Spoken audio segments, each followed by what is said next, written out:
InsyaAllah hari ini kita masuk tajuk baru. Tajuk dia syarat sah takbiratul ihram. Masuk tajuk pertama ini. Tajuk pertama dalam pendetailan 13 rukun. 13 rukun kita akan detailkan satu persatu dari sudut syarat sah pelaksanaan, tata cara pelaksanaan setiap rukun. Tata cara pelaksanaan setiap rukun. Kita akan fokus 13 rukun tu kita akan bincang satu persatu. Hari ini kita bincang rukun pertama. Bagaimana tata cara pelaksanaan rukun pertama daripada 13 rukun. Rukun pertama daripada 13 rukun. Baik, sementara kita menunggu kawan kita mula dulu tuan-puan. Kita mula dulu sementara kita sambil-sambil menunggu. Bismillahirrahmanirrahim. Alhamdulillahi rabbil alamin, wassalatu wassalamu ala asyrafil anbiya'i wal mursalin wa ala alihi wa ashabihi ajma'in. Allahumma 'allimna ma jahilna wanfa'na bima 'allamtana waj'alna minal mukhlisin. Wa sallallahu ala sayyidina Muhammad wa ala alihi wa baraka wasallam. Walhamdulillahi rabbil alamin, amma ba'da. Terima kasih tuan-puan kerana sekali lagi kita bersama-sama dalam slot mingguan kita. Setiap Sabtu kita ubah hari ni tuan-puan, kita ubah masa. Biasa kita mula pukul 10. Hari ni kita awalkan dan insyaAllah setiap minggu kita akan mula lebih awal 9.30.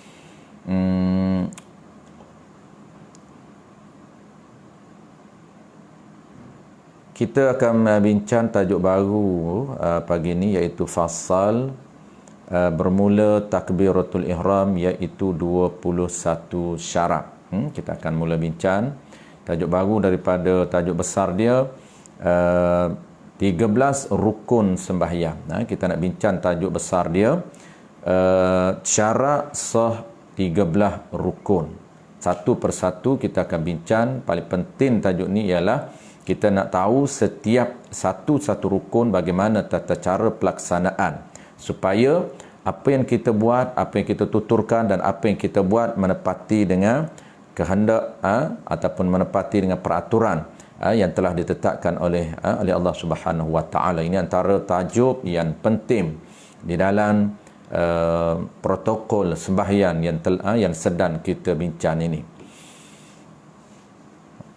Baik, bagi kawan-kawan yang ada kitab muka surat 16, tengah sekali perenggan yang kedua. Perenggan pertama yang kita dah bincang minggu lepas. Perenggan yang kedua iaitu faslun. Itu masuk tajuk baru, iaitu fasal baru. Qala al-musannif rahimahullahu subhanahu wa ta'ala.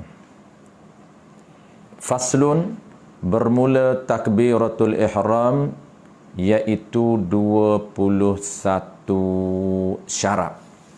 Jadi kita dah bincang tuan-puan minggu lepas. Minggu lepas kita dah bincang yang kita sebut solat. Yang kita sebut solat itu kita dah tahu yang kata juzuk solat dan juga diri solat. Secara umum kita dah tahu apa dia diri solat dan kita boleh bezakan di antara juzuk solat.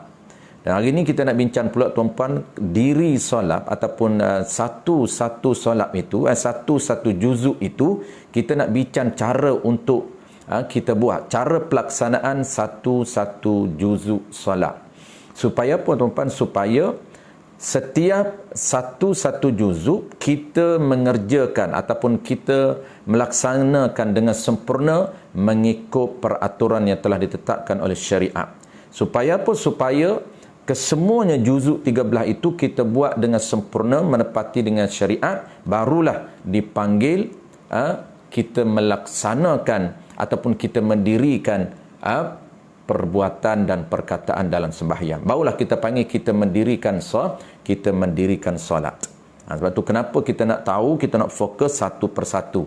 Kita nak fokus setiap satu rukun itu, setiap satu juzuk itu kita nak tahu cara nak buat. Supaya kita dah sebut minggu lepas, kerana bukan saja nak namakan solat ini mesti cukup lengkap 13 juzuk dan juga mesti sempurna pelaksanaan. Bukan semata-mata cukup, bukan hanya sekadar cukup kita buat 13, tetapi paling pentingnya cukup itu dari segi pelaksanaannya sempurna. Jadi lengkap dan sempurna cara kita buat mengikut apa? Mengikut terma dan syarat yang telah ditetapkan oleh Allah Subhanahu wa taala. Sebab itu penting.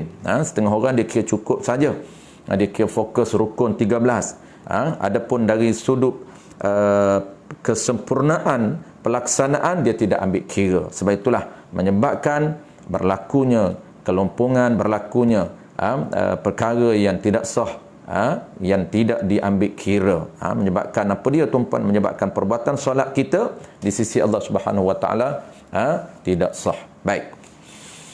Kita nak mula tuan-puan tajuk yang pertama ini dengan komponen yang pertama. Kita dah sebut bulan lepas, minggu lepas. Jadi sembahyang ini ada 13 juzuk. Lengkapkan 13 juzuk, sempurnakan 13 juzuk baru dinamakan sembahyang. Dan daripada 13 juzuk ini tuan-puan dibahagikan kepada dua komponen. Pertamanya komponen yang dinamakan aqwali, dinamakan perkataan. Ada 5 jenis perkataan dalam solat yang wajib, yang selebihnya itu dipanggil sunat ab'ad dan sunat hay'ah. Dan yang komponen yang kedua dinamakan perbuatan di dalam sembahyang. Jadi ada 8 perbuatan dalam sembahyang dan ada 5 perkataan dalam sembahyang yang kita akan fokus satu persatu dari sudut syarat. Yang kita nak mula dulu hari ini tuan-puan, 5 perkataan di dalam sembahyang yang wajib. Pertamanya ialah lafaz yang bernama takbiratul ihram. Bagaimana cara untuk kita mengucapkan lafaz yang bernama takbiratul ihram ini? Yang kita nak bincang ada 21 syarat. Kesemuanya di dalam kitab kita ini agak detail. Musannif ataupun pengarang mengemukakan kepada kita lebih kurang 21 syarat untuk kita jaga ketika mana kita nak menuturkan perkataan yang berbunyi Allahu Akbar. Baik, kita mula tuan-puan. Qala al-musannif rahimahullahu subhanahu wa ta'ala. Faslun ini satu fasal ataupun ini satu ceraian. Ceraian ni nak memisahkan di antara tajuk sebelum daripada ni dengan tajuk baru. Jadi dipisahkan dengan satu perkataan yang dinamakan faslun. Jadi faslun itu pemisah di antara tajuk sebelum daripada ni dan tajuk yang akan kita bincang. Dalam bahasa moden kita panggil subtopik. Dia bukan tajuk besar. Dia bukan tajuk besar. Tajuk kecil. Dia subtopik.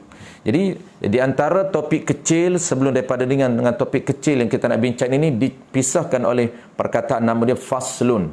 Ay haza fasilun.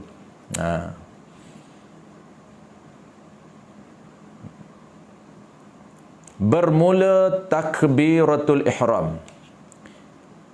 Bermula lafaz. Bermula lafaz yang bernama takbiratul ihram. Itu dia punya takdir sepenuhnya. Jadi dia ringkas tuan-puan. Ini gaya bahasa kitab. Mana-mana pun sama saja. Kitab ni dia dalam bentuk yang ringkas, yang mesti kita gali, yang mesti kita tahu cara untuk kita detailkan. Jadi bermula takbir, bermula lafaz ataupun perkataan yang bernama takbiratul ihram. Nama takbiratul ihram tu nama, iaitulah 21 syarat. Jadi 21 syarat tu untuk nak pastikan sah kita menyebut diri yang bernama takbiratul ihram mesti lengkap 21 syarat. Jadi 21 tu dipanggil syarat. Lengkap semua 21 syarat, barulah sah dinamakan diri takbiratul ihram. Baik. Sebelum kita nak bincang satu-satu syarat, hari ni kita bincang 7 daripada 21 tu. Pandai insya-Allah kalau sempat kita bincang 7 ataupun 6. Kalau sempat 7 kita tengok dari segi masa kita, kalau sempat kita akan sebut 7, kalau tak sempat kita sebut 6 sahaja. Sebelum kita nak bincang 7 terma dan syarat mengucapkan lafaz yang bernama takbiratul ihram, kita nak kenal dulu diri dia tuan-puan. Kita kenal nama dan kita kenal diri. Jadi nama ni tuan-puan, nama perkataan ini ataupun nama lafaz ini, nama dia ialah takbiratul ihram. Itu nama dia. Takbir, terjemahan dia takbir yang mengharamkan. Itu terjemahan dia. Kenapa dinamakan takbiratul ihram, takbir yang mengharamkan? Kerana rahsia dia, hikmah dia, selepas daripada takbir ini, maka Allah mengharamkan segala perkataan dan perbuatan yang halal sebelum takbir. Itu hikmah kenapa dinamakan takbiratul ihram. Jadi takbiratul ihram dalam salat, dua perkataan ini, nama takbiratul ihram, selepas sahaja takbir, maka diharamkan segala perkataan yang sebelum takbir itu boleh bercakap. Dan diharamkan segala pergerakan selain daripada pergerakan sembahyang. Sebelum takbir boleh bergerak sebanyak mana pun, boleh bergerak, boleh melompat, boleh berlari, harus melompat, harus berlari, harus bergerak lebih 3 langkah secara berturut-turut. Tetapi selepas saja takbiratul ihram Allahu akbar, maka diharamkan segala perkataan melainkan perkataan dalam sembahyang sahaja, dan diharamkan segala perbuatan melainkan perbuatan sembahyang sahaja. Itu nama takbiratul ihram. Yang kedua tuan-puan, diri takbir. Yang kita nak bincang bukan sekadar nama, tapi kita nak kenal diri dia. Kalau kita kenal nama tapi tak kenal diri tuan-puan, kita tak mampu untuk implement, untuk kita buat tepat dan betul mengikut diri yang dikendaki oleh syariat.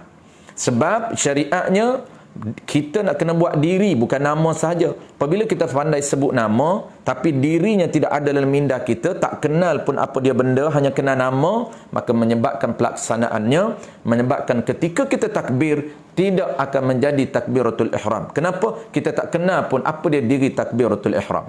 Ini penting untuk kita kenal diri dia. Diri takbir ni tuan-puan, dia ada 8 huruf dan dia ada 2 perkataan. Daripada 8 huruf itu digabungkan menjadi 2 patah perkataan. Kalaulah kita ucap, dia akan berbunyi Allahu Akbar. Allahu Akbar. Itu bunyi kalau kita tuturkan secara betul dan tepat mengikut makhraj dan juga sifat huruf. Jadi Allahu Akbar itu diri dia, nama dia dinamakan takbiratul ihram, takbir yang mengharamkan segala perkataan dan perbuatan sebelum daripada takbir itu. Baik, settle. Kita dah kenal nama dan kita dah kenal diri. Jadi diri itulah yang kita nak belajar. Mesti cara untuk kita ungkapkan, cara untuk kita lafazkan, cara untuk kita tuturkan, mesti kita jaga 21 terma dan syarat supaya dia bunyi, tuturan kita, perkataan kita itu bunyi yang tepat dan bunyi yang betul. Allahu Akbar. Dia mesti kita jaga 21 syarat. Baik, kita terus kepada syarat pertama. Dan takbir ini juga tuan-puan di dalam solat, takbir yang sama, cara tutur yang sama, cuma nama berbeza. Satunya ialah dalam solat selalu saya sebut ada 2 takbir sahaja.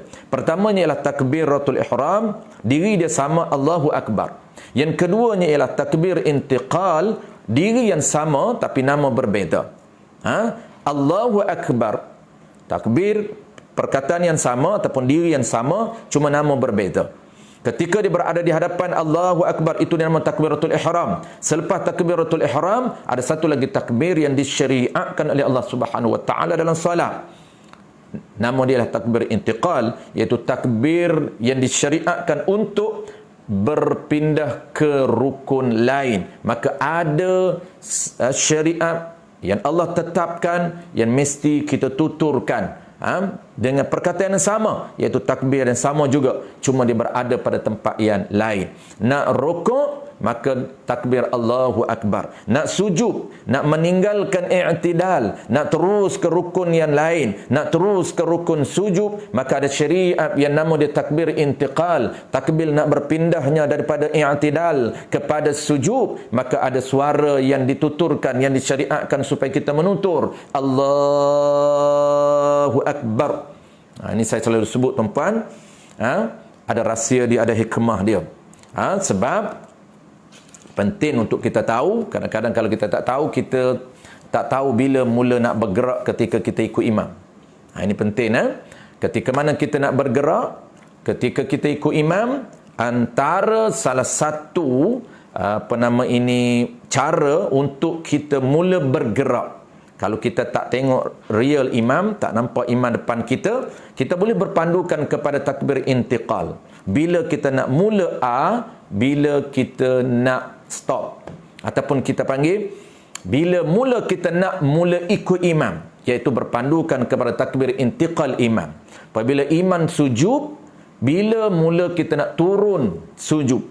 Iman daripada i'tidal, iman Allahu Akbar.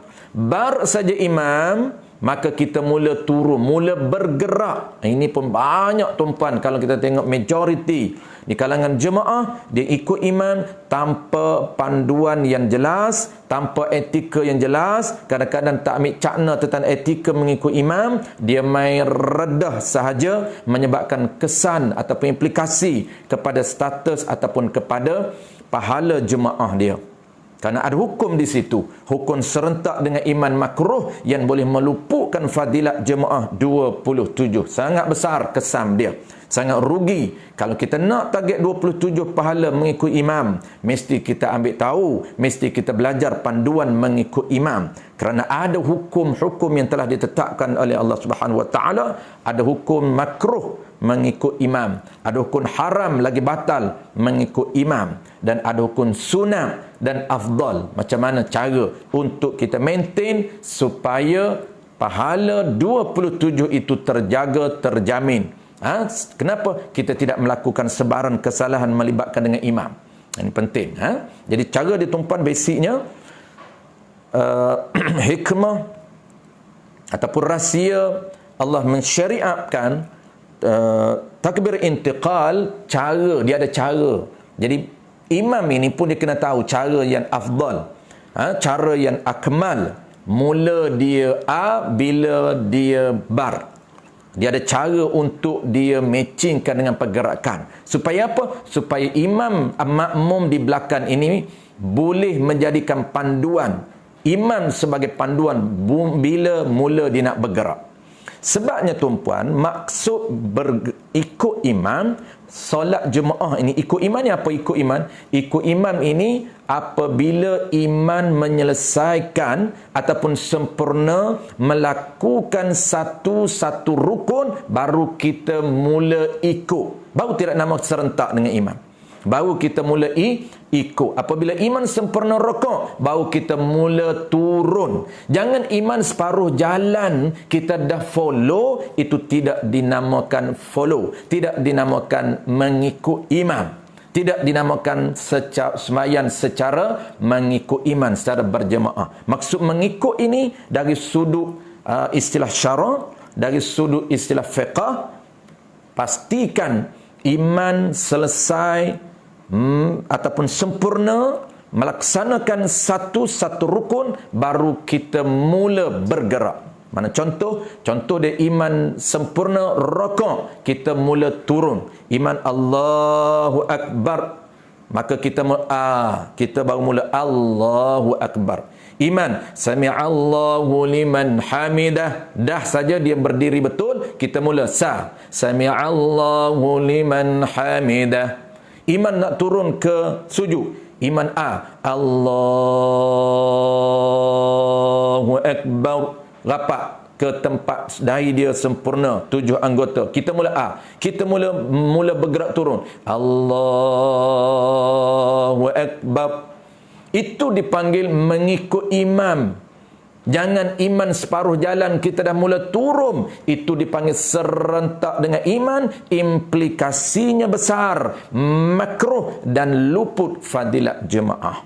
Ini kita bincang dalam topik akan datang, iaitu topik syurutul qudwah, syurutul iqtida. Ada 13 terma dan syarat sah mengikut imam. Tu kan. Baik, saya tahu apa hikmah dia takbir intiqal. Jadi imam pun dia kena pandai. Kadang-kadang imam pun dia main hantam sahaja. Bila mula imam nak bergerak dengan matching, yang afdalnya dia mula bergerak dengan ni contoh tuan-puan, imam nak mula turun sujud. Bagaimana cara dia mengucapkan lafaz takbir supaya tidak mengelirukan makmum di belakang. Kadang-kadang imam dia mengelirukan makmum di belakang. Makmum dah ada ilmu, makmum tahu etika mula bila nak bergerak. Tetapi yang menjadi isu dia ialah drivernya tak tahu undang-undang. Driver bawa kereta tak tahu undang-undang, dia main redah undang-undang. Ini pun satu hal juga tuan-tuan. Sebab tu imam kena belajar juga, makmum kena belajar. Tak boleh imam tak berapa cekap jadi imam, makmum dah cekap, problem juga. Tu kena cekap dua-dua. Driver kena cekap, passenger penumpang juga kena tahu peraturan dan undang-undang. Tu imam ni tuan-puan, dia mula mula bergerak Allah bar apabila sempurna sujud ke semua 7 anggota. Maksudnya apabila dahi dia sampai saja tempat sujud bar, tu yang afdal. Cara untuk dia mengungkapkan lafaz takbiratul ihram atau takbir intiqalat, dia mesti matching dengan pergerakan. Apabila dia mula turun, Allah bar, bila bar apabila sempurna dahi dia mencecah ke tempat sujud, barulah dia bar. Jangan bar separuh jalan, mengelirukan makmum. Sebab makmum tahu apabila bar bermakna imam dah sampai tempat sujud, makmum akan mula makmum akan mula bergerak. Itu dipanggil follow, itu dipanggil ikut. Kena tahu makna ikut. Jadi apabila imam dia tak cekap, menyebabkan makmum akan mula bergerak. Imam baru separuh jalan, makmum sangkakan bahawa imam dah sujud, jadi makmum mula bergerak. Dalam isu ini tak salah makmum, dia tidak akan luput fadilat. Cuma saya nak cerita sahaja dari segi kesilapan teknikal imam. Dari sini memang tak akan jadi, kalau makmum dia memang dia tak tengok imam, tak nampak kerana dia duduk di sah yang belakang, dia hanya berpandukan kepada suara. Apabila imam bar, dia pun sedangkan imam bar di separuh jalan, tak sempat sujud lagi, dia dah bar dah. Ini kesilapan teknikal imam yang boleh mengelirukan makmum. Jadi makmum mula apabila makmum sepatutnya makruh, luput fadilat 27. Tapi dalam isu ini, sekiranya makmum tak nampak imam, dia hanya berpandukan suara, dia tak tengok real, ini tak menjadi kesalahan kepada makmum. Yang menjadi kesalahannya ialah sekiranya dia nampak bar itu baru separuh tapi dia follow juga, maka itu menjadi kesalahan kepada makmum kerana dia nampak imam, dia duduk belakang imam bar separuh jalan, imam dia sependek sangat takbir dia Allahu Akbar, baru separuh jalan baru. Jadi dia kena matching. Yang akmal takbir intiqalak ni dia ada afdalnya. Bagaimana cara kita tutur yang afdal? Afdalnya ialah dapat full markah pahala penuh pahala yang afdal ni, aksaru sawaban ini, mesti cara dia kena match dengan pergerakan dia. Baik, settle tu. Kita terus kepada syarat yang pertama. Kesimpulan, dalam takbir ada dua. Dalam solat ada dua takbir. Pertamanya takbiratul ihram, yang keduanya takbir intiqalat. Dan ada rahsia dia. Apa hikmah takbiratul ihram? Apa hikmah takbir intiqalat? Tu. Hikmah supaya takbir intiqalat ini, supaya makmum ini menjadi salah satu panduan kepada makmum untuk mula bergerak. Sebab itu cara iman mesti jaga dari sudut pelaksanaan yang afdal. Baik, yang pertama tuan-tuan, qala al-musannif rahimahullahu subhanahu wa ta'ala,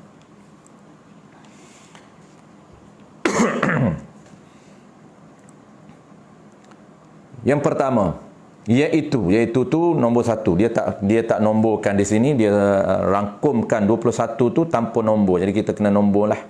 Kita nomborkan. Qala al-musannif rahimahullahu subhanahu wa ta'ala, iaitu iaitu 21 syarat. Yang kata 21 syarat mana? Pertama, iaitu ditakbir.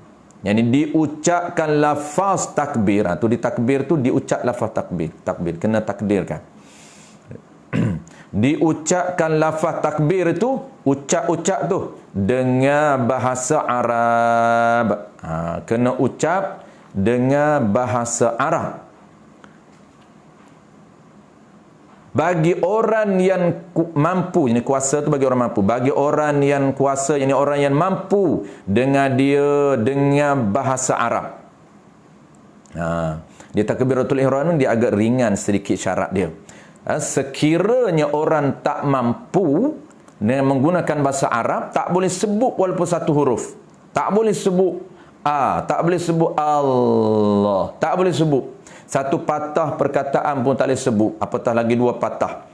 Satu huruf pun tak boleh sebut, dua huruf pun tak boleh sebut. Kalaulah ada, tak boleh sebut langsung dalam bahasa Arab, maka dia boleh tukar kepada bahasa yang dipahami oleh penutur. Dengan syarat bahasa yang dipahami oleh penutur. Kalaulah walaupun tak menggunakan bahasa ibunda dia orang Melayu, tak semestinya dia kata Allah Maha Besar. Dia boleh tukar kepada bahasa Inggeris, dia boleh tukar kepada bahasa Jawa, dia boleh tukar kepada bahasa yang dia faham. Dengan syarat dia tak boleh menutur walaupun satu patah perkataan. Dan jika tiada, yani jika tidak mampu, dan jika tidak mampu menuturkan takbiratul ihram di dalam bahasa Arab, jawab dia, diterjemah akan takbiratul ihram itu. Terjemah tu dengar, takluk, dengabaran apa bahasa ada ia bahasa. Boleh diterjemah, nak terjemah dengan apa dia? Dengan baran. Dengan tu takluk lah. Dengan baran. Baran tu apa? Dengan bahasa.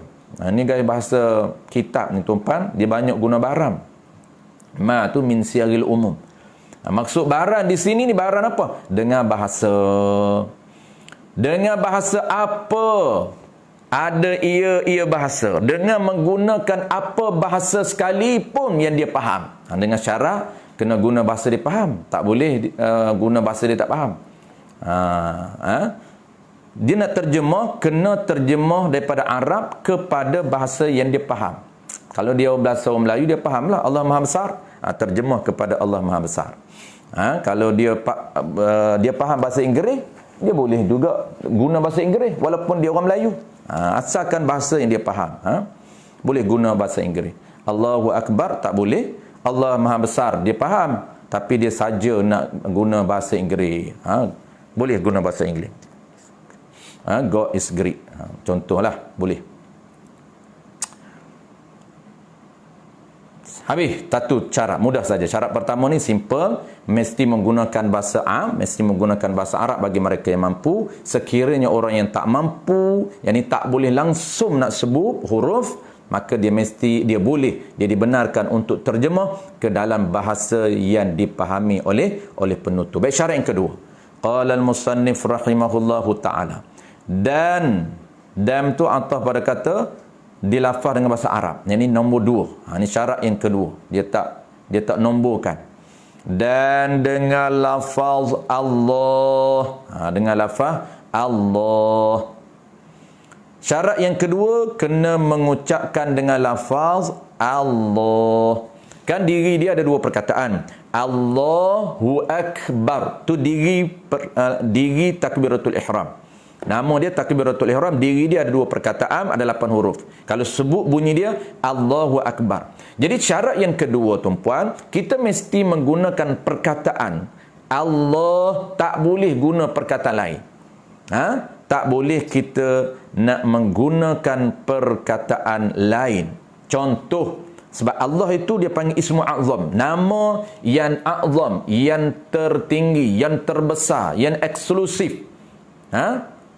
Allahu apa nama ini, Allahu Akbar. Tiba-tiba kita nak guna nama lain. Kenapa? Kerana kita kata Allah ni banyak nama.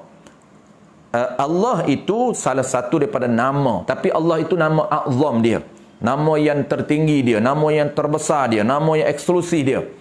Ada nama lain, Ar-Rahman, nama dia juga, Ar-Rahim, nama dia juga, Al-Qahar, Al-Jabbar, Al-Mutakabbir, banyak lagi nama-nama lain. Kita nak tukar nama lain, Ar-Rahman Akbar, Ar-Rahmanu Akbar, tak boleh tukar kepada Ar-Rahman. Ar-Rahimu Akbar, tak boleh, tak sah. Kenapa? Kerana memang ini telah ditetapkan oleh Allah Ta'ala, tak boleh ejaz. Baik, settle. Yang ketiga, qala al-musannif rahimahullahu ta'ala, dan dengan lafaz akbar, dan dengan lafaz akbar. Syarat yang ketiga, Allah tetapkan lafaz takbiratul ihram mesti menggunakan lafaz akbar sahaja. Koklah kita kata boleh tak kita nak guna tukar dengan makna yang sama. Akbar mana maha besar, nak tukar kepada a'zam, sama juga, maha besar juga. Akbar maha besar, a'zam maha besar. Boleh tak kita nak tukar nama? Jawab dia tak dibenarkan oleh Allah Subhanahu Wa Taala. Ini penetapan daripada Allah Subhanahu Wa Taala. Takbiratul ihram hanya dibenarkan menggunakan 2 patah perkataan ini sahaja. Tak boleh nak guna Allahu a'zam, Allahu a'zam, Allahu a'zam, takbir intiqalab, tak boleh. Kenapa? Kerana akbar lafaz yang telah ditetapkan oleh Allah Ta'ala untuk diri takbiratul ihram. Settle. Yang keempat, qala al-musannif rahimahullahu ta'ala, dan ini syarat keempat, dan yang atas pada kata dengan lafaz akbar, dan menuturkan lafaz takbiratul ihram dengan tu takluk. Jadi kena takdir sendirilah, itu gaya bahasa kita tu apa. Sebab tu kita ni dia kita Jawi dan kita Arab, dia unik dan dia mempunyai nilai-nilai tersendiri. Tak boleh kita nak baca betul macam tu. Dia ada gaya dia. Jadi dia banyak hazaf yang kita mesti takdir, yang kita mesti mengeluarkan. Kita mesti mengeluarkan perkara yang telah dihazaf oleh musannif. Itu antara keunikan gaya penulisan untuk meringkaskan. Sebab tu kita Jawi dan kita Arab, ada kita Arab yang matan, ada kita Arab yang hasyiah. Sebab apa? Sebab kita Arab ini dan kita Jawi ini konsep dia ada yang ringkas dan ada yang pertengahan, ada yang detail. Kenapa ringkas? Kerana dia delete ataupun dia tak mengeluarkan perkara-perkara yang didetailkan itu. Kita sendiri kena keluarkan. Ini tengok, mudah saja, ringkas saja dia buat. Dan dengar. Maksudnya, dan menuturkan lafaz takbiratul ihram itu dengan tertib antara keduanya, dengan berurutan. Tertib ni mengikut susunan, bukan mualah. Tertib ni mengikut susunan. Allahu Akbar. Mengucapkan lafaz takbiratul ihram dengan tertib, yakni dengan mengikut susunan antara 2 lafaz tersebut. Antara lafaz Allah dengan lafaz akbar tak boleh tukar. Kena ikut susunan. Itu wajib. Kena Allah dulu baru akbar. Tak boleh akbarullah. Tak boleh. Akbarullah. Tak boleh. Kena Allahu akbar. Baik, yang kelima. Ini mudah saja tuan-tuan. Qala al-musannif rahimahullahu ta'ala. Dan pada ketika. Dan ini Allah pada kata dengan tertib. Dan ini syarat kelima. Apa dia kelima? Dan dengan tertib. Dan pada ketika berdiri. Tu. Dan pada ketika berdiri pada sembahyang fardu. Maksud apa? Dan mengucapkan lafaz takbiratul ihram bila? Pada ketika berdiri.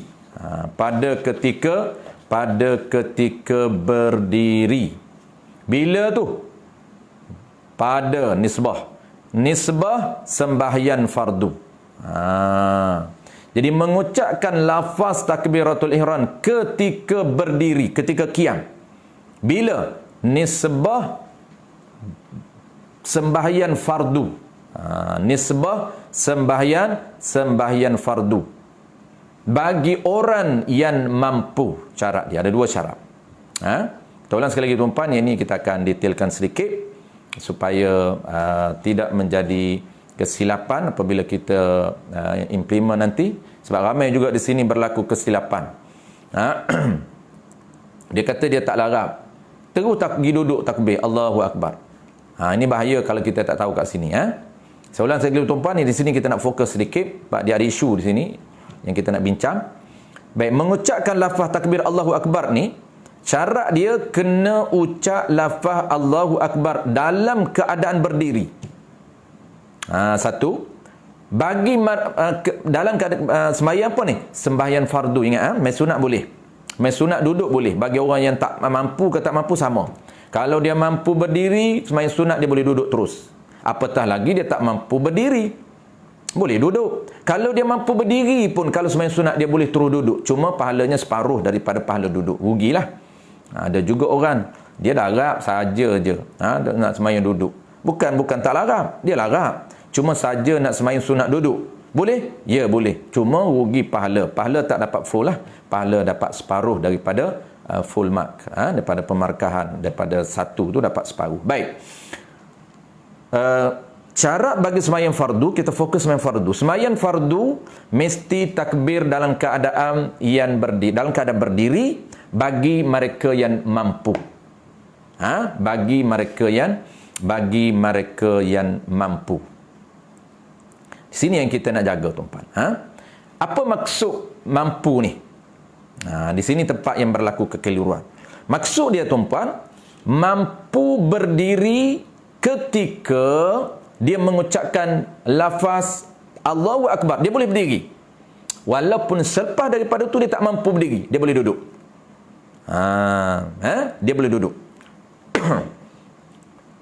Jadi yang kita faham secara umum sebelum kita nak detail, ada dua isu ni. Faham secara umum dulu tuan-tuan, syarat yang kelima, mesti takbiratul ihram dalam keadaan berdiri. Wajib takbir, kita kena berdiri ketika kita takbir dalam solat wajib bagi orang yang mampu. Bagi orang yang mampu itu secara umum. Pertama, isu pertama yang kita nak detailkan, dia ada dua. Pertama, orang yang tak mampu. Pertamanya orang yang mampu takbir, dia mampu takbir tetapi dia tak mampu untuk dia melengkapkan sembahyang secara berdiri. Ini isu pertama. Isu yang kedua, dia mampu berdiri sepanjang solat. Ini mudah. Jadi isu kedua kita tak nak bincang kerana dia mudah. Isu kedua ni apa dia? Kita mampu berdiri takbir Allahu akbar sampai salam. Kita sihat. Ini kita tak nak bincang, kita dah faham. Yang kita nak bincang tuan-puan, kita mampu takbir selepas daripada takbir kita tak mampu. Ataupun kita tak mampu takbir dua patah pun tak mampu berdiri, terus duduk. Ini lagi mudah. Orang lumpuh tuan-puan, orang lumpuh ataupun orang masalah apa, selidih dan sebagainya, dia tak boleh berdiri langsung, terus duduk. Takbir Allahu Akbar. Yang mudah. Dia boleh terus duduk. Kenapa dia tak boleh berdiri walaupun 2 saat? Contohlah, untuk menuturkan 2 kalimah ini kita ambil masa 2 saat. Contoh saja. Allahu Akbar. 4 saat. Allahu Akbar. Ambil 4 saat tak boleh berdiri, maka terus duduk. Ini pun juga mudah. Yang kita nak bincang tuan-puan, dia mampu menuturkan 2 kalimah dalam keadaan berdiri, tetapi selepas itu dia kena duduk. Ini yang kita nak bincang. Sebab ramai orang tuan-puan, dia terus pergi duduk sedangkan dia mampu berdiri sekadar 30 saat.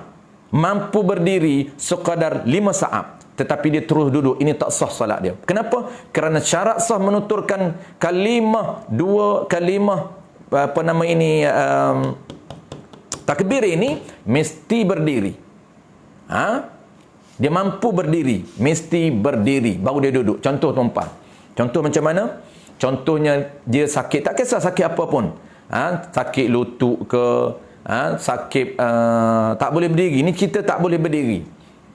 Dia nak berdiri sekejap pun tak boleh. Tapi kalau dia berdiri sekejap baru dia duduk, sama ada duduk bawah ataupun duduk atas kerusi, tak kisah.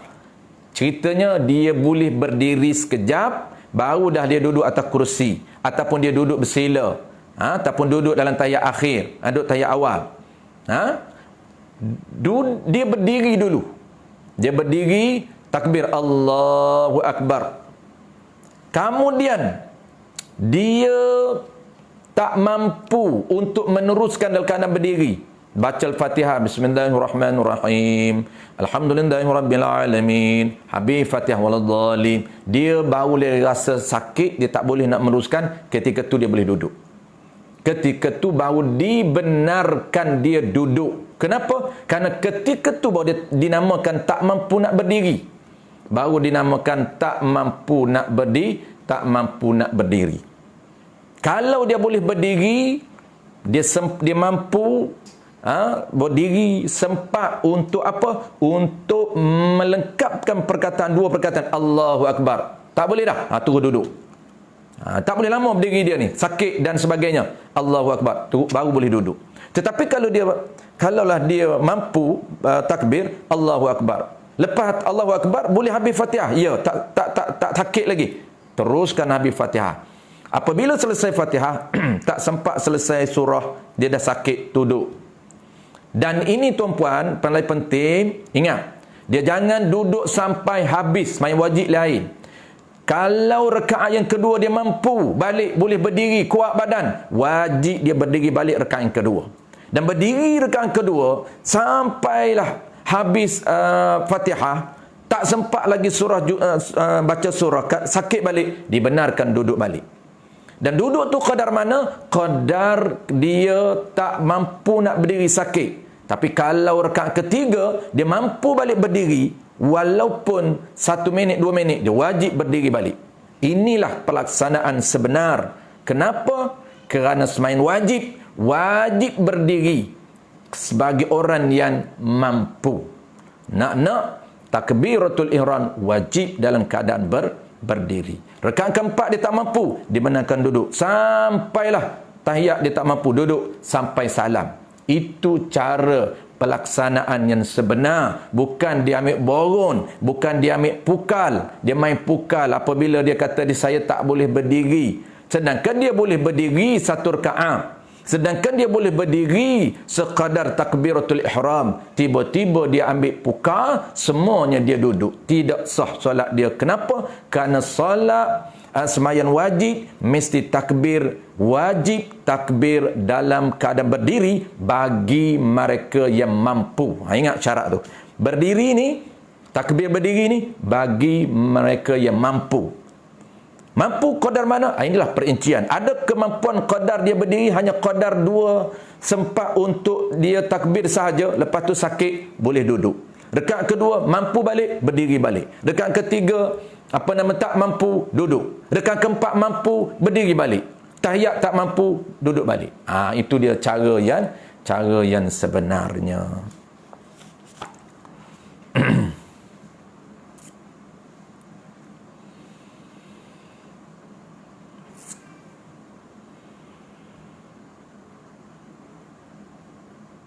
Habis last sekali tuan-tuan, kita baca 6 syarat. Qala al-musannif rahimahullahu subhanahu wa ta'ala.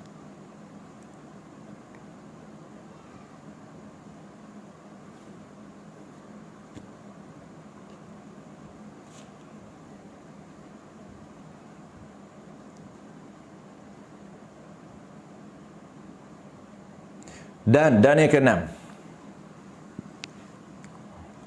dan ketiadaan makkan hamzah lafaz Allah. Ini yang keenam. Yang keenamnya, syarat yang keenam, tiada dimakkan. Tiada dimakkan, yakni tiada dipanjangkan.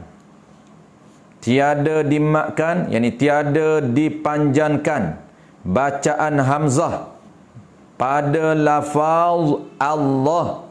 Tu. Dan ketiadaan makkan dan ketiadaan dipanjangkan lafaz hamzah, tiada dipanjangkan hamzah pada lafaz Allah. Ini syarat yang keenam. Allah tu tuan-puan tak boleh panjangkan hamzah pada A tu. Kan dia ada Allah. A tu, A depan tu. Hamzah tu. Hamzah tu tidak dibenarkan untuk dimakkan. Mak ni mana mak sekurang-kurang mak tabi'i, iaitu dipanjangkan sekadar 2 harakat. Tak boleh. Walaupun dia panjang 2 harakat. 2 harakat. Tak boleh. Tak boleh panjang. Allahu Akbar. Jangan sampai 2 harakat. Allahu Akbar. Kenapa? Kerana kalaulah dibaca panjang ataupun dimakkan hamzah, dia akan berubah makna. Sebab tu tak sah. Siapa yang baca panjang, memanjangkan A pada Allah itu, tak sah bacaan takbiratul ihram, wajib ulang balik. Kerana pertamanya syarat dia. Yang keduanya berubah makna. Berubah makna. Allahu Akbar. Allahu Akbar. Jadi dia panggil apa tuan? Dia jadi hamzah istifham bermakna ingkari. Jadi apa dia? Bukan jadi Allah Maha Besar, dia akan jadi pertanyaan. Adakah Allah itu besar? Dengan makna apa? Dengan makna nak ingkar. Tak, Allah tak besar. Tu bahaya bertukar makna ni bahaya. Dia ada 2 hukum. Pertama kalau dengan sengaja, yang kedua kalau tak sengaja. Ada 2 isu di sini dibahaskan oleh para ulama. Kalau kita baca dengan panjang mak ni, kedua-dua ni tak sah. Kedua-dua isu ni tak sah. Cuma beza. Okey, saya detailkan tuan-puan. Ada 2 isu ni. Umumnya kita kena faham, tidak dibenarkan untuk memanjangkan hamzah pada lafaz Allah. Tidak dibenarkan memanjangkan hamzah pada lafaz Allah. Kalau panjang, tak sah. Wajib i'adah balik. Tak sah, wajib i'adah balik. Itu secara umum. Detailnya tuan-puan, ada 2 isu dibincangkan. Ada 2 isu. Isu yang tak sah, 2 isu ni. Okey, pertama. Isu yang pertama. Memanjangkan hamzah pada lafaz Allah tu dengan sengaja. Dan dia tahu makna. Maka tak sah salat dia. Dan juga hukum dia haram lagi kufur. Ini hukum pertama berat. Kenapa? Kerana dia memanjangkan dengan sengaja. Lagi pula dia tahu haram. Ini jaranglah berlaku. Isu pertama jarang berlaku. Maksudnya jangan berlaku dia tahu dah salah, dia tahu dah haram, dia tahu dah bertukar makna, tiba-tiba dia buat dengan sengaja. Jangan berlaku. Kenapa? Kerana boleh bertukar, boleh bukan saja tak sah, tapi boleh menggelicirkan akidah dia. Hukum pertama dia tak sah, dan juga hukum dia kufur. Kenapa? Kerana apabila dia memanjangkan hamzah pada lafaz Allah, dia tidak lagi makna Allah Maha Besar, tetapi dia panggil hamzah istifham bermakna ingkari. Dia bertukar jadi apa tuan? Adakah Allah Maha Besar dengan makna da Allah tak besar. Itu dia panggil ingkar. Dengan makna Allah tak besar. Jadi sebab itulah hukum pertama ini ataupun isu pertama ini memanjangkan dengan sengaja. Dia tahu makna dan tahu haram. Tak sah bacaan dia, dan juga dia kufur wal-iyazubillah. Dia jadi kufur wal-iyazubillah. Tak kisahlah memanjangkan pada takbiratul ihram ataupun memanjangkan pada takbir intiqalah. Isu yang kedua, dia panjang secara tidak sengaja. Isu kedua ni ramai yang kita buat. Isu pertama memang jarang lah, sebab tak ada orang yang buat. Jadi isu pertama ni tuan-puan, jarang berlaku kerana dia boleh buat pada kufur. Dia memanjangkan hamzah pada Allah. Macam mana cara dia? Allahu Akbar. Memang ramai orang buat secara tak sengaja, termasuk isu yang kedua. Isu kedua ni apa tuan-puan? Memanjangkan secara tak sengaja juga tidak sah. Memanjangkan secara tak sengaja. Maksud tak sengaja ni, dia tak tahu yang kata panjangkan itu boleh menyebabkan haram dan bertukar makna. Dia tak tahu pun haram dan bertukar makna. Kalau dia tahu haram dan dia tahu bertukar makna, dia buat juga, itu panggil kufur wal-iyazubillah. Kufur wal-iyazubillah. Kerana makna dia, adakah Allah Maha Besar dengan makna da Allah kecil. Dia nak menafikan Allah Maha Besar, pangkat besar.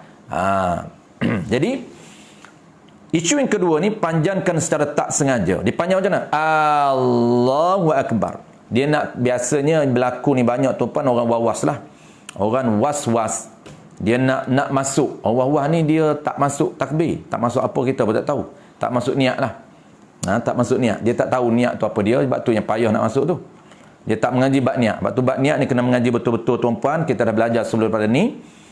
Kuliah-kuliah sebelum pada ni kita dah belajar detail. Apa makna niat, apa makna azam, apa makna lafaz, apa makna hadisun nafsi. Dia kalau dia tak faham makna niat, kesiam dia. Nak takbir 2-3 kali. Apabila wawas syaitan datang, syaitan kata tak jadi lagi. Niat takbir lain. Kerana tak ada niat. Sedangkan dah ada niat. Dia tak boleh beza di antara niat apa dia, hadisun nafsi apa dia, azam apa dia, perkataan tu apa dia, lafaz tu apa dia. 4 benda itu sangat penting untuk kita tahu supaya kita boleh bezakan yang mana niat, yang mana hadisun nafsi, yang mana azam, yang mana lafaz. Supaya kita tak terperdaya dengan hasutan dan bisikan syaitan. Jadi orang was-was ni tuan-puan, biasanya dia akan mula Allahu Akbar, terjadi Allahu Akbar. Tu biasa tuan-puan dengar orang was-was, kebiasaannya dia nak setting, dia nak masukkan niat, terpaksa bersungguh-sungguh supaya apa? Supaya bagi dia hadirnya niat. Allah tak jadi. Allahu Akbar, tak ada niat lagi. Allahu Akbar. Tu dia tarik panjang, itu salah. Apabila dia tarik lebih 2 harakat ataupun 2 harakat, tidak dibenarkan. Kenapa? Kerana syarat menuturkan lafaz yang bernama takbiratul ihram tidak boleh dipanjangkan huruf hamzah. Allahu Akbar sahaja. Tu tuan bukan orang Melayu ni ya. Orang Melayu Allahu Akbar, Allahu Akbar, Allahu Akbar. Terkejut Allahu Akbar, bagus dah. Terkejut Allahu Akbar tu baguslah. Tapi tu tak bagusnya. Alif fathah dia bukan alif fathah o. Orang Melayu kita ni dia terbiasa dengan slang dia lah. Alif fathah Allahu Akbar. Bukan Allahu Akbar. Allahu Akbar. Jangan Allahu Akbar. Adakah Tuhan tu Maha Besar? Tak, kecil. Jangan. Jadi isu kedua tu memanjangkan secara tidak sengaja tak sah. Tak sah dan wajib repeat balik. Wajib takbir semula. Cuma dia orang panggil apa? Dia tak haram. Mereka yang membaca panjang huruf hamzah secara tidak sengaja atau tersasul, maka tidak sah dan tidak haram, tetapi wajib diulang lafaz tersebut tanpa baca amat. Allah, ulang balik. itu tak betul, dia tak sengaja dan dia tersasul dan sebagainya, wajib ulang balik. Itu isu yang kedua. Tuan-tuan, settle isu yang kedua. Kalau detail dalam setengah kitab, tuan-tuan, dia ada 3 isu. Isu yang ketiga tu penting. Apa dia isu ketiga? Termasuk memanjangkan secara sengaja. Ini penting. Yang tadi tak sengaja. Allahu Akbar. Dia tahu tak boleh huruf mat, dia tahu tak boleh memanjangkan huruf mat, tiba-tiba dia tak perasan, dia jadi panjang. Maka dia tak haram ke atas dia. Tak haram ke atas dia, dan juga tak haram ke atas dia cuma, bukan dan juga cuma. Tak haram ke atas dia, cuma wajib i'adah, wajib ulang balik. Sebab dia tersasul, dia tak perasan. Tak sengaja, tak perasan, tersasul. Tapi isu yang ketiga ni detail. Di tengah kita dia akan sebut 3 isu. Isu yang ketiga ni tuan-tuan, termasuk orang yang sengaja. Ni penting. Yang tadi tak sengaja. Pertama sengaja. Yang kedua tak sengaja. Yang ketiga termasuk orang yang sengaja. Ni kena tahu. Apa dia termasuk orang yang sengaja? Yang disebut dalam kitab yang besar-besar. Adapun mereka yang panjangkan huruf hamzah secara jahil, ni termasuk orang sengaja. Secara tak tahu, dia tak tahu pun panjang tak boleh. Kalau pertama dia tahu tapi dia buat juga, dia tahu haram bertukar makna, dia buat juga, kufur wala'iyadzubillah. Yang kedua, dia tahu cuma dia tak sengaja, dia tersasul, tersilap, tak perasan, maka tak haram kata dia, cuma wajib i'adah balik. Yang ketiga, isu yang ketiga, termasuk orang yang sengaja. Macam mana termasuk orang sengaja? Iaitu orang ataupun mereka yang memanjangkan huruf hamzah secara jahil yang tidak dimaafkan pada syarak. Maksud jahil yang tidak dimaaf pada syarak, dia panjangkan hamzah secara tak tahu pun pada syarak tidak boleh. Jahil pada tidak dimaaf ni tuan-tuan. Kita dah sebut banyak kali belum daripada ni. Ada 2 kategori ni, sangat penting, basic ni dalam fiqh. Sangat penting dalam fiqh untuk kita tahu istilah-istilah basic. Jahil yang dimaafkan, ada jahil yang tidak dimaaf. Dalam fiqh tuan-tuan ada 2 kategori jahil. Jahil yang dimaafkan dan jahil yang tidak dimaafkan. Jahil yang dimaafkan tuan-tuan, yakni dia tak tahu sesuatu isu yang diwajibkan dia tahu. Dia tak tahu perkara yang wajib dia kena tahu, tapi tak tahu dimaafkan. Maksud dia buat silap, dia ambil kira. Tidak diharamkan ke atas dia. Dia buat silap pun okey. Hanya 2 kategori saja, kita tak termasuk. Jahil yang dimaaf ni tuan-puan hanya 2 saja. Pertama, orang baru masuk Islam. Kita ulang balik. Banyak kali saya sebut benda ni tuan-puan. Tuan-puan dah lancar. Tuan-puan dah ingat. Tapi beberapa orang yang baru follow, mungkin tak biasa lagi. Yang pertama ni tuan-puan, orang yang baru masuk Islam, dia ada takrif baru itu. Kita ni 10 tahun orang orang masuk Islam, kita panggil baru lagi, kita panggil maklah lagi, mu'allaf lagi. 10 tahun tak mu'allaf dah tuan-puan, 5 tahun tak mu'allaf dah. Baru itu ada takrif dia. Maksud baru itu kesilapan mula ukuran dia, mula dia masuk Islam, dengan tarikh dia buat silap itu dianggap baru, diukur dari sudut jangka masa secara adatnya tak sempat untuk dia belajar. Adatnya tuan-puan, apabila masuk saja Islam, dia wajib dahulukan ilmu 3. Dia panggil ilmu 3 serangkai, ilmu fardu ain. Wajib dia belajar tentang ketuhanan, wajib dia belajar tentang tata cara buat ibadat, wajib dia belajar tentang akhlak, tentang ilmu usul, tentang ilmu tasawuf, tentang cara untuk buang sifat-sifat mazmumah. 3 benda ini wajib dia dahulukan bermula dia mengucap 2 kalimah syahadah. Tiba-tiba dia tak fokus ilmu asal ini, dia fokus ilmu lain dulu. Itu kesilapan dia. Dia anggap, tidak lagi dia anggap dia baru. Biasanya, contohnya, nak lengkapkan ilmu kenal Tuhan ini, basic, setahun. Nak lengkapkan ilmu tata cara, ibadat solat ini, setahun. Jadi kalaulah 2 tahun tu, dia dah masuk Islam 2 tahun, dah boleh, dah cukup untuk ilmu asas berkaitan dengan ibadat. Tetapi dia buat silap juga, tidak dimaaf. Tapi kalaulah ukuran dia baru, tak sampai 2 tahun lagi dia baru masuk Islam, maka dia buat silap, dia anggap dimaafkan. Itu dipanggil jahil yang dimaafkan.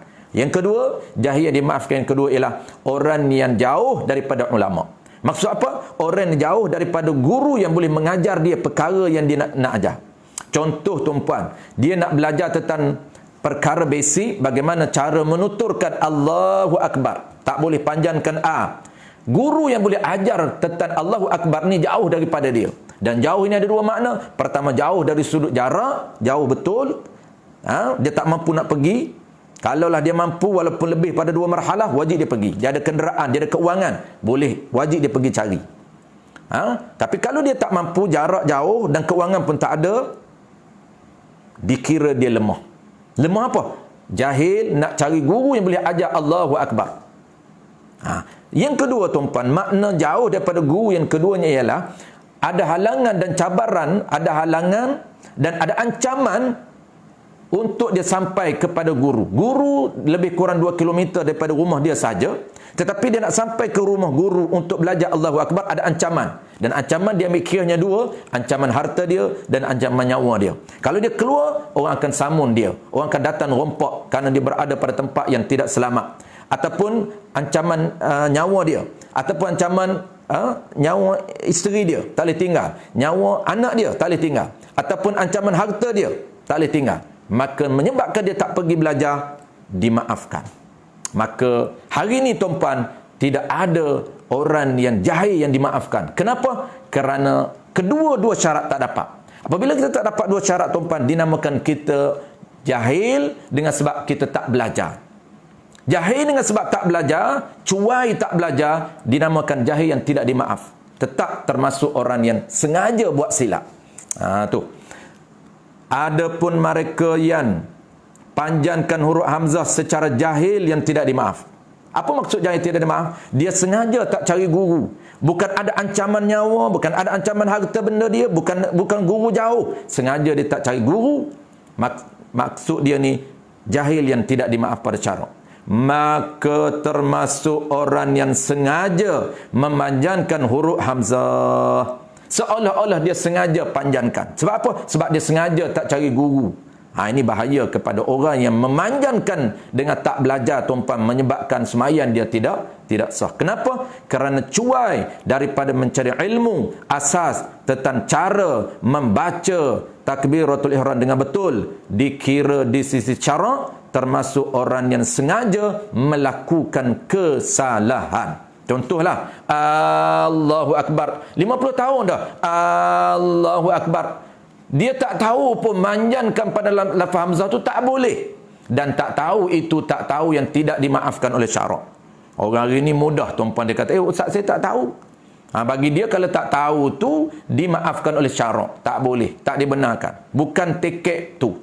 Tekek tak tahu yang dimaafkan oleh syarak hanya 2. Iaitu orang baru masuk Islam dan juga orang jauh daripada ulama. Kalaulah kita belajar, kita kerana tak ada masa, kerana tak berusaha nak kosongkan masa untuk belajar perkara basic, maka tidak dibenarkan oleh Allah. Itu kecuaian kita, kesalahan kita. Mula daripada balik lagi Allah taklif kepada kita untuk mencari perkara asas ini, tentang nak kenal Allah, tentang nak belajar tata cara syariat, tentang nak buang sifat mazmumah. Mula daripada umur 15 tahun lagi Allah taklif atas kita, sehinggalah kita selesai. Tiba-tiba kita yang tak sempat, maka salah kita, kecuaian daripada kita menyebabkan termasuk apa yang kita buat salah, termasuk sengaja kita buat salah.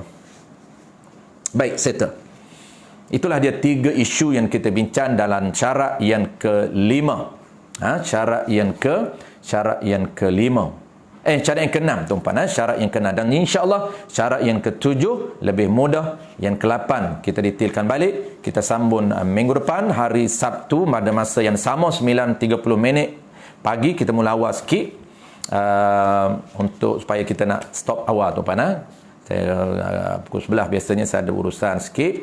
Jadi kita mula 9.30, kita stop dalam 10.30 ke 10.40. Insya-Allah kita akan sambung minggu depan. Mana yang ada soalan yang sebelum jawab, saya akan respon secara bertulis. Saya rasa tak ada soalan, dan kalau ada soalan tu saya rasa saya dah terjawab tadi. Jadi insya-Allah tuan-puan, kita jumpa lagi minggu depan dalam sambungan tajuk yang sama, iaitu syarat yang ketujuh, syarat mengucapkan lafaz takbiratul ihram yang ketujuh daripada 21 syarat. Banyak syarat dia tuan-puan, 21, tapi kita baru bincang 6 daripada 21 syarat. Walaupun mudah saja sebut Allahu Akbar bunyi dia, tetapi kalau kita tak belajar satu-satu ini tuan-puan, terkadang kita ada termis di mana-mana yang tak lengkap, yang tak sempurna, yang tak cantik. Kita nak cantikkan, nak lengkapkan yang mana tak lengkap, nak semak yang mana tak semak, nak cantikkan yang mana tak cantik lagi, nak licin, nak polish yang mana tak polish, supaya perkataan kita, lafaz takbiratul ihram kita cantik, lengkap dan juga akmal di sisi Allah Subhanahu wa taala. Jangan bunyi A lagi, Allahu Akbar. Betulkan Allahu Akbar. Bukan A, Allahu Akbar. Jangan panjangkan. Allahu Akbar. InsyaAllah kita akan bincang. Ada orang bunyi aqaq tuan-tuan. Allahu aqaq. Itu salah. Dia bukan qaf, dia ak. Allahu Akbar. InsyaAllah cantik ibadat kita, cantiklah pahala kita.